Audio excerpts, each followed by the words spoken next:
So the first thing before we get to our recent fan mail.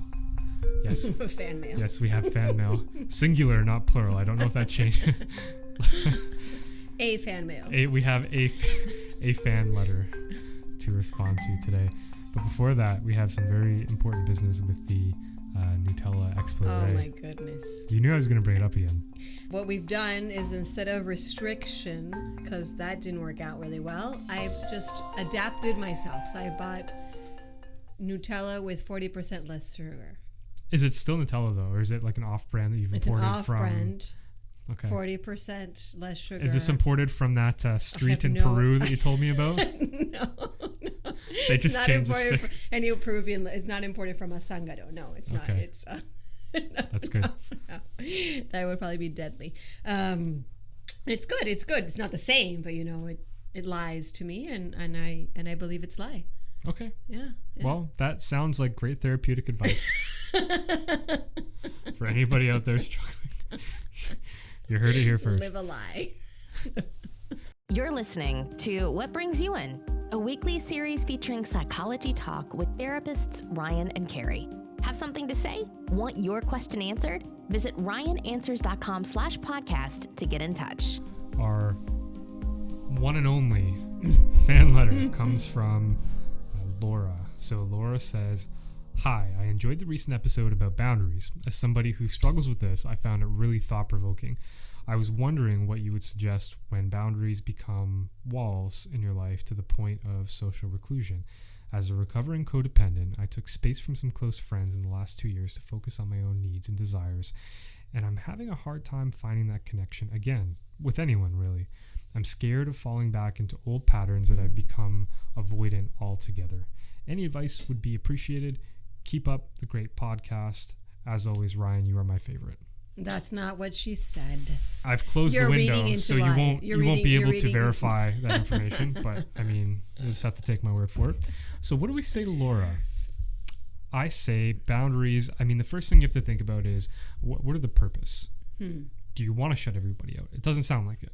No, it sounds like she did that because she was overwhelmed with the current state of her boundaries. And like overcorrected. Maybe there's too much in my life right now, too much going on. So she kind of withdrew. Took a break. But now that she's kind of recovered, the feeling is too much. Now she probably feels isolated, it seems like. And that happens a lot when we're trying to change behavior. We go from one side to the other side, and then we have to find it's hard to correct something accurately. Most of the time you will overshoot it. So in this case, my first concern is, this isn't really something I can advise about without meeting in person, but just to throw it out there so she can think about it, is if this is an ongoing pattern, does she frequently find herself either feeling isolated or feeling overwhelmed and codependent with people? Is it hard to strike that balance? So if so, that's when you look at, okay, my boundaries are here to give me a sense of balance in my life. So before you start setting them and taking any kind of changes, I would recommend figuring out what changes will lead to what outcomes. It sounds like there's not a whole lot of awareness about what actions result in which emotional states. Maybe it'd be easier if, I agree with Ryan, that's a good question, like what boundaries will lead to what type of results. If it's hard to picture in the future, you can use the past as an example. So what boundaries did I not put up with these people that were close to me, and what were the results of that? What behaviors, what actions on my part, what feelings on my part do I not perceive as healthy? And how do you communicate them too? There's a big difference between maybe you want to see somebody less or become less reliant on their attention or company. There's a difference between just not responding to them when they message you to go out or meet up and saying, hey, I'm just taking a bit of space for myself. So which way she went depends and will form kind of a different answer for this next part. A different type of relationship too with them. For reuniting. Yeah. If you just ghosted them, that's kind of something that warrants an apology probably. Just saying, hey, you know what? I didn't really know how to articulate this to you. It was very difficult for me to have that conversation. I was feeling overwhelmed. And I kind of regret taking so much space from you. I really value our friendship, and I would like to, I would like to spend some more time with you again if you're up for that. If you did, however, though, clearly articulate it, an apology is not really necessary. Just say I'm back. Yeah. I'm What's good. up, everybody? So in that case, yeah, just reaching out and reconnecting with people and being mindful, like Carrie said, of what in the past led to this outcome. Yeah. And doing your best to You can do it person change by that. person, or you can do in general, right? Like what boundary was hard for me to do with this person, what reason, what boundary was hard for this person, and for what reason. So today we're going to be talking about some communication tools for couples. We're going to cover 3 different things. Our top 3. Our top 3, which was very difficult. There's probably, in a few months you could ask me my top 3. It might be a little bit different. Yes, for but sure. These are going to be useful no matter what. So one we're going to be talking about is the awareness of your perceptions. Perception checking, I think. Perception checking is the kind of the way I say it. Which is making sure that what you're seeing and what you're hearing from people around you is what they intend you to hear. Yes. Sometimes, what you're interpreting them as is correct. Yeah, sometimes we can mix that up. Another one is soft startup. Yes. So this is a huge mistake. It's extremely common when people want to talk about something, they have an issue going on, they tend to start the conversation in a little bit of a harsh way. The tone is off. Sometimes even the timing is off. Even if you start it well, your timing is wrong. The person's just coming in from work or something like that. Or maybe they're having a really stressful day and they don't want to talk and you just kind of jump into them. So research shows that the best predictor of how a conversation goes is how it starts. So this is a really important one to tackle. And the third, what did I say for the third one? The third one is right? exploratory questions instead of going right into fixing mode or blaming mode or defense mode. That's probably the second most common. So the 2 most common in my experience are the harsh startup. So we're going to combat that with soft startup. And the second most common is responding to complaints or concerns from somebody about your relationship by saying, okay, well, what do we do about it? Or what should I do? And it comes off I already kind did of, that. it comes off as very defensive. So yeah. We'll get into those things. So soft startup, what does that mean? That means, 1, making sure the person is willing and able to talk to you. So you don't want to jump down your partner's throat when they come in from having a hard day. And even if you did a good job and you were very nice and you're like, hey, I just need to talk to you for a sec, your tone's good, can still have a really bad outcome. I can introduce the topic. Hey, this is kind of hard for me to talk about, or this is really important for me. Do you have some time, or when do you have some ask time? permission. That's a good way to start. So permission is a good one. Starting it like, hey, you know what? There's something I want to talk to you about. Do you have a minute? And introducing it too would be good. Yeah, that gives the person an opportunity to say, you know what? I'm not in the right headspace to talk about that right now. How about tomorrow or whatever the case is. So one thing to be careful about if you're on the receiving end of somebody asking you is you don't just keep putting them off. Yeah, of course. Because that's going to cause them to start up harshly. It's kind of a cycle, a chicken and egg, where they feed off of each other. So one has to be very respectful of the other's time, and if they're in the right emotional state, and the other has to be respectful that maybe your partner wants to talk more than you do. Maybe you don't like having conversations, but it's important for them, so you have to strike a good balance there. The other is when you introduce your concern, make sure you're not doing it in an attacking or antagonistic way. Yeah. And for that, you have to check your emotion, right? Am I going in this hot? Like, am I angry? Am I upset? Am I frustrated? Am I worried? Right? Like, what emotion is accompanying me in my request to talk? Yeah, you don't want to come off as a combatant. Yeah. Right? You're not opponents. Opponents compete against each other, and that doesn't really make for a good dynamic in conversations. You want to be team. It's not going to resolve anything, right? If you're going in to talk because you want a resolution, you will not resolve something if you go into fight. Yeah, you got to have a good mindset, which is exploring first. We'll get to that later on. But introducing it, how do you introduce something softly? What do we mean by that? What's a specific example? So instead of saying something like, you never help me out around the house, you don't even care about me, or you never stick up for me with your family. It could be anything. If you're starting it with a you and then an absolute term like always or never, I can almost guarantee you that's going to be a fight. That's going to be a fight. So a switch on that would be something like, hey, I've been feeling a little bit unsupported lately around the house, or hey, I know it's kind of tough, the relationship that I have with your family. It doesn't always go so well, but I would really like to try at it. And to do that, it would make me feel a lot better if we were more a united front going into it.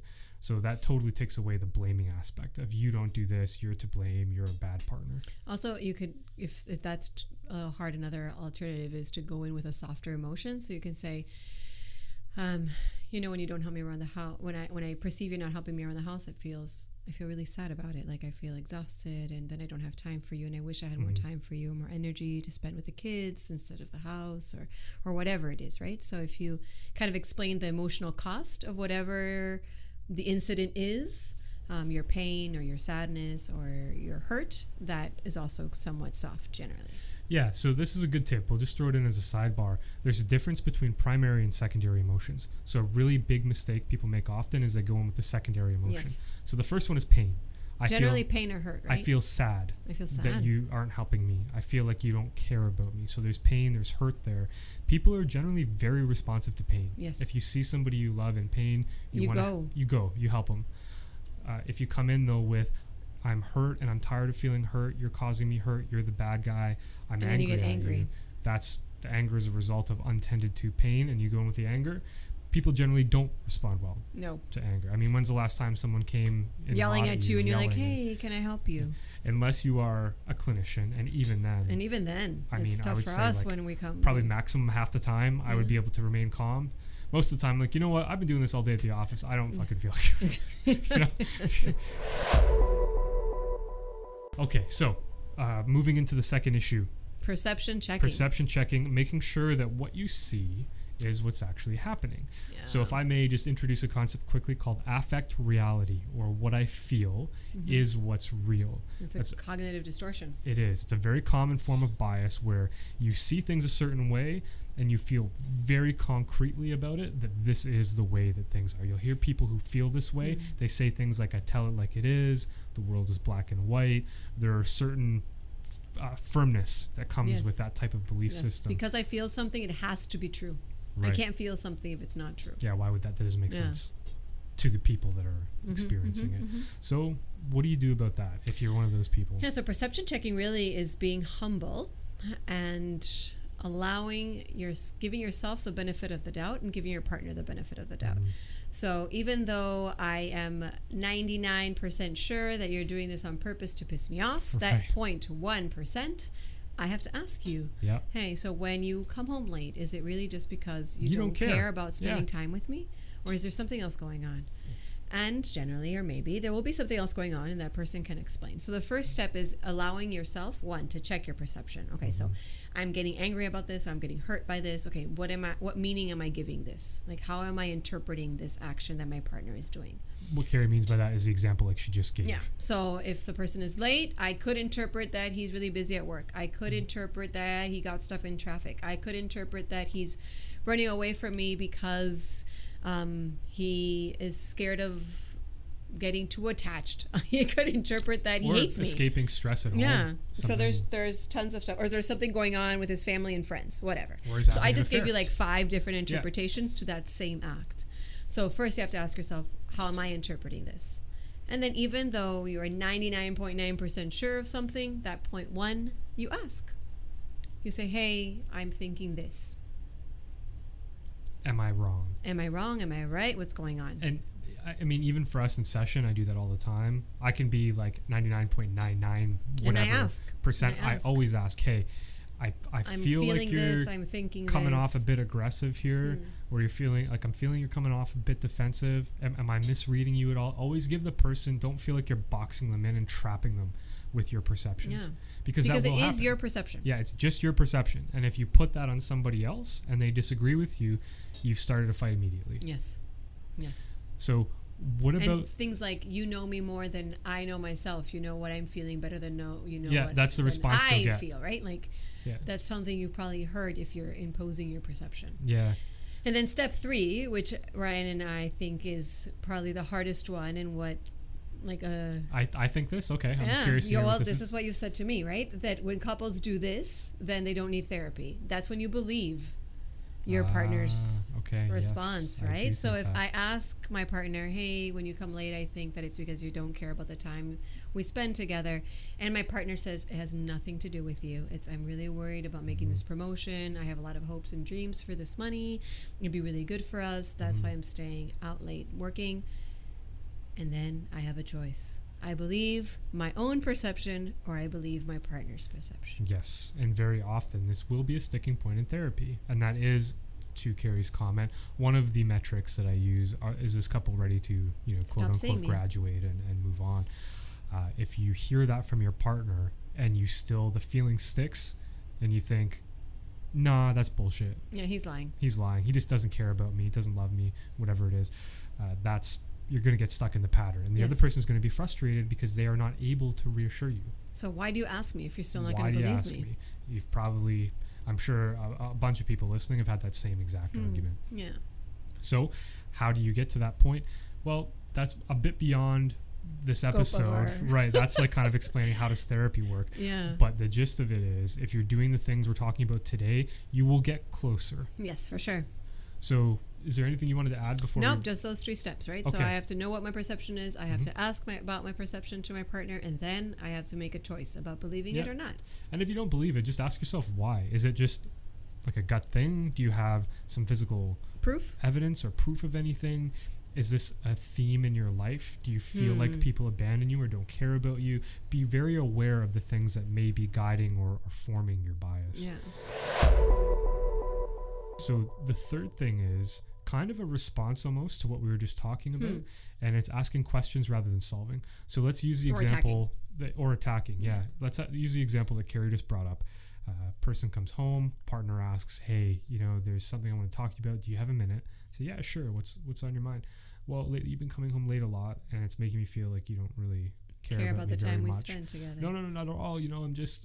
I have this promotion coming up, and I got to put in extra hours with all the COVID stuff going on right now. And you feel internally that's not true. And maybe the person fires off and says, "Well, it doesn't seem that way to me. I feel like you just want to get away from me or from the kids or whatever's going on. You're at running home." away from home. So now the other partner That's a choice. has a choice of how to respond. So they can get frustrated and be like, "Well, why do you ask me then? What's the point? This And is then why I you're don't talk in a to cycle, you're in a fight, you." and And you're off to the races, right? Yep. Or you can try to explore and go, "Well, I feel like I'm trying to give you reassurance and you're not being receptive to it. Is there something that else I'm going doing on? or is there something else bothering why is it? you?" How come it's hard for you to believe? Asking explorative questions. So if you're exploring and getting to the root of that, that's one of the many things that we do in therapy. And if you do that instead of getting defensive or attacking or shutting down or running away, you'll start to make progress. So Yeah, instead for of sure. getting into that cycle that Carrie mentioned where you're just fighting and battling each other, you can start to hear each other. But again, the partner being asked the question has to be responsive. They can't just keep firing away, No. being like, "Well, why That's do why you it think?" takes 2, right? Like a relationship cannot be fixed by one person. No, it's Both very have to difficult. collaborate. Yeah. I mean, when people say, "Can I come in as an individual and fix my relationship?" No. Like, I can give you some things that will probably make your conversations a little bit better. But if your partner's not receptive, There's no way. you can't, I mean, it's not It's going to like work. it's the opposite would be coming into therapy to make someone fall in love with you. Like you can't you don't control that. You don't control people. Like you have to work with the other person. The other person has to be interested. The other person has to be involved, engaged, right? And this is one of those perception checking things where it can be utilized in a different way than Carrie and I were discussing. If you're a partner who hears that your partner has a problem with the relationship and you don't think there is a problem, this is another common dynamic we see is maybe the wife goes to husband and says, "Yeah, I'm not happy. I've been trying to tell you this. I think we need to go to therapy." And they're like, "I'm not paying someone $200 an hour to listen to her stuff. That's ridiculous. We'll fix it on our own. I don't know what the big deal is anyways." You're just too sensitive. Yeah, you're too or sensitive, you're demanding, crazy, you're or- emotional, you're naggy, whatever. That's a good place to do a perception check. Nobody is going to come to you and say a problem exists. when there's not a problem. Like, think about the amount of distortion that has to happen for you to think it's more likely that this person is just antagonizing you or being Making it up. sensitive or making it up than they're actually trying to And fix even a if this problem. person is sensitive, I hear this a lot, and I help my brother with this frequently too. Even if you perceive someone as sensitive, that is your someone. Yeah. So it doesn't matter. If you deny their reality, if you can't she's be with them. sensitive, then she's sensitive. But that's your girl. Like that's your person. Then Yeah. therefore you have to play with what you got. Those are the cards you decided to play with. Those are the ones you have to. Yeah, like if you marry work with. somebody, That's it. you have to be receptive to their perspectives. Even if it's too sensitive, exaggerate, whatever. To you. Yeah, Right, to you. That's still this person. still is them, coming. and Yeah, that's it's still they're in them. pain. It's still their reality. Imagine, I don't know, when you're playing around when you're kids or something, there'd be, maybe if you have a younger sibling, maybe you push them lightly and they get hurt and they start crying and you're going, "Oh my God, I barely touched you." Yeah. Maybe it was barely anything to you, but to the other them. person, it was very hurtful. So both can be true. You can sit there and say, "This person's too sensitive for me," meaning I'm not able to handle this, or it's frustrating to me or something, but you're still with them. So we can work with that. If you change you're too sensitive, I'm not engaging with you, then that's breakup talk. Yeah, That's you're heading towards divorce. Yeah. If you say, you are too sensitive and I don't know how to deal with it, but let's I would like to help. learn. Yeah, let's learn. That's different. So that's another example of perception checking. So I know you got to run off to a session, so I can wrap up here. Anything quickly that you wanted to? No, I think perception checking, we did the soft startup and we're doing the exploratory. Yeah. Okay. So that's our episode. Show notes are at ryanswers.com/podcast. And if you would like to be the second sender of a fan letter, you could be your lucky Carrie. day. And you say saying Carrie is awesome. I have a feeling someone's actually going to say that. I'm just going That's to be because I'm asking it. fuming. So ryanswers.com/podcast. You can send in your questions there as well as seeing the show notes. We're back every Thursday. Thank you so much for listening, guys. Take care. Bye-bye.